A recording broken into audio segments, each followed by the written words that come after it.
Hey bitches, it's me, Steph Jaw, back with another makeup tutorial to teach you how to beat your ugly ass faces into perfection. So I've already added a light layer of moisturizer, primer, foundation, cement bricks, drywall, wall paint, and setting spray, and now we're gonna move on to BB cream. This one has been tested on animals, so now I know that because little bunnies were tortured, I have the option to take this entire cream and shove it into my eyeball and know that I'm not gonna go blind. When it comes to makeup, it's important to have options. Now, eyeshadow. So when it comes to eyeshadow, I always want it to be decked out in glitter because I want the outside of my face to be as plastic as the inside of my face. Do not act surprised, okay? Do you think this is what a normal 47-year-old woman looks like? No. My secret sure as hell isn't moisturizer, honey. Moving on to highlighter. So after I hid my skin's natural glow under 23 layers of products that not even a German person can pronounce, I am now gonna highlight my face so bright that you can see me shining from space. You get the maximum amount of glow from highlighters that contain mica. Now, is mica mostly mined by children? Yes. Do I care? No, I don't. As a matter of fact, I think if those kids saw how beautiful this mica looks all over my face, I bet you they would even mine it for free. Time to finish by gluing a layer of eyelashes on top of my eyelashes. And here's a little secret that not many people know. Men actually are really attracted to women with thick eyelashes because instinctually when they see that, they know that that woman at any moment can just bend over and start sweeping the floor just by blinking. Whoosh, the kitchen counter's clean. Whoosh, the chandelier is dusted. You know, men really appreciate a woman that looks like she can keep a house clean. Hi kids, welcome to my basement.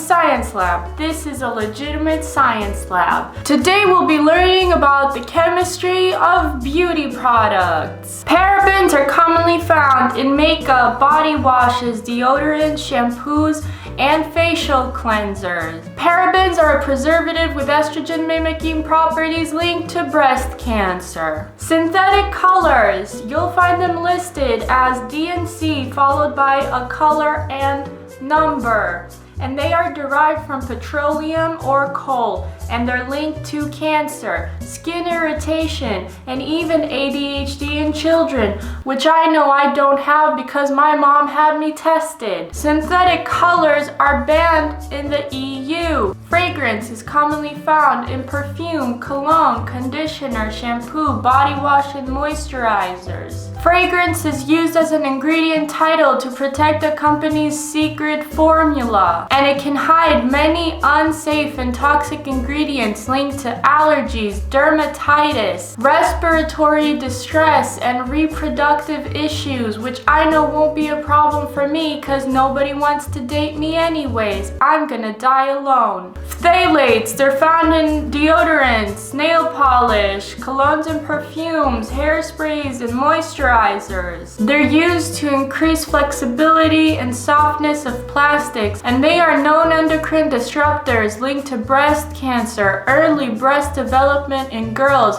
which means that clearly I was not exposed to enough phthalates when I was a little girl, and reproductive birth defects. Sodium lauryl sulfate, SLS or SLES, found in 90% of personal care and cleaning products, from shampoos to body wash, cleansers, mascara, and even acne treatment. They are known skin, lung, and eye irritants and are even carcinogenic when combined with other chemicals. Other ingredients include Triclosan, Formaldehyde, FRPs, Toluene, propylene glycol, and sunscreen chemicals. Now you may be thinking, are cosmetics at least pre-market approved and regulated to ensure consumer safety? And the answer to that is no.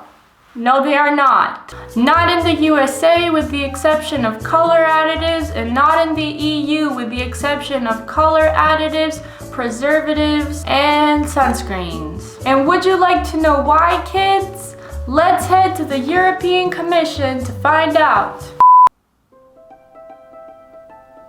Thank you so much for being here.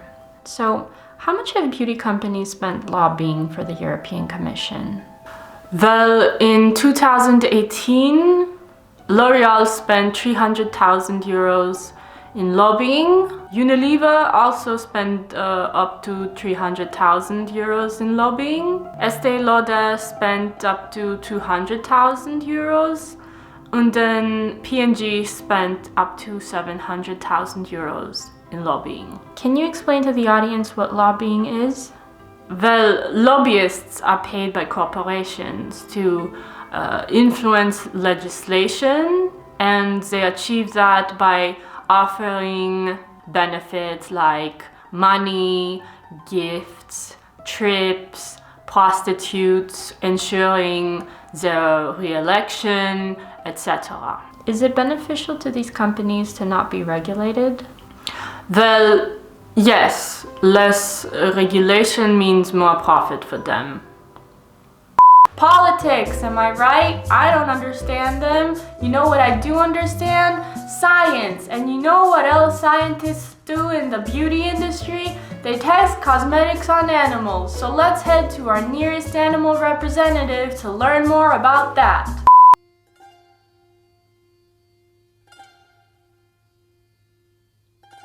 Hello puny humans, your reign of terror will soon come to an end.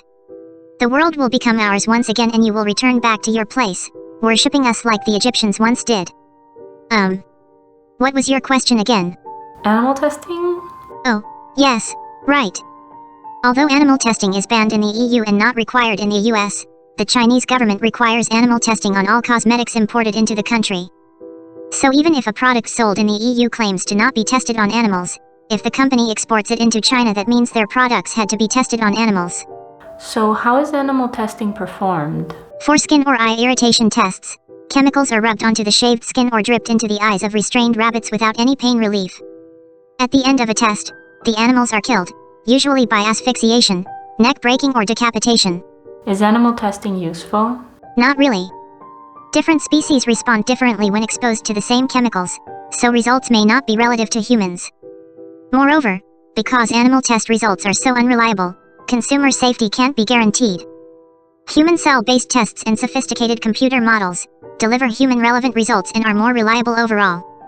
But don't worry, we will soon get our revenge. The streets will be drenched in human blood soon enough. We shall turn your fat into bacon and feed your children to our children. We will clothe ourselves with your skin and hair. Mark my words, the revolution is coming. Hide your kids. Alright, let's go back to the lab now. That was very enlightening, wasn't it, kids? And there's still so much more to learn about ingredients in cosmetics, it's gonna blow your mind. Another ingredient present in many makeup products are microplastics. Once microplastics enter our seas and oceans, they start absorbing toxins and pollutants. They are afterwards consumed by microorganisms like plankton that is afterwards consumed by sea life and other marine animals. And who else eats marine life? Humans! That is correct. So next time you're enjoying a plate of seafood, don't forget, it comes with a side of microplastics. Mica is a mineral found in almost all makeup products to give it that shimmery effect. Long-term inhalation of mica poses health risks to workers. Moreover, Refinery29 posted a sensational video exposing the rampant child labor present in mica mining. As a matter of fact, I was so impressed with how productive and cost-effective child labor is, I decided to try it for myself, here, in my lab. You'll notice all the exits are blocked, and we can do this the easy way, or the hard way, kids. but you work for me now. I've seen how much money the beauty gurus are making and I want in. The markup price of cosmetics is up to 80%. I need to think of a marketing strategy first. We have to set beauty ideals that are so unreachable for most women, they're gonna spend their entire lives trying to reach them. We need to make them feel insecure and hideous to the point where they start covering their entire body in our products from the top of their head to the tips of their nails. We need to make their bosses and employers require them to wear our products to work. That's how we trap them for the rest of their lives. Yes, I'm gonna be rich. I'm gonna be so freaking rich. So I don't know what all of this was, but hey, it's Kristen and Gigi, and I hope you enjoyed watching this video. If you didn't, at least I had a lot of fun making it. But what I need from you now is to share this video with as many people as you possibly can to get the message out there with your friends, your family, your church group. I don't care. And the other thing that's really important that we all need to do in order to improve things in the beauty industry is to contact your favorite beauty product brands, either by email, message them on social media, and let them know that you do not want child labor in the mining of mica, that you don't want your products to be tested on animals. And also in the description box, I have a list of a bunch of different ingredients that you really don't want in your makeup, and you can copy paste that on your messages or emails and just let them know that you want them to care more about your safety with the products that they make. So yeah, thank you so much for watching. Like this video, subscribe, comment below. Huge thank you to my patrons, and I'll see y'all next week. Bye. Lobbyists are paid by corporations, by corporations. Other ingredients include, let's wait for the elevator to move, kids, cause it's messing up the audio. I'm staying in character, cause that's the type of actor that I am. I'm a method actor. Everyone now has to put up with me acting like this for the rest of the day.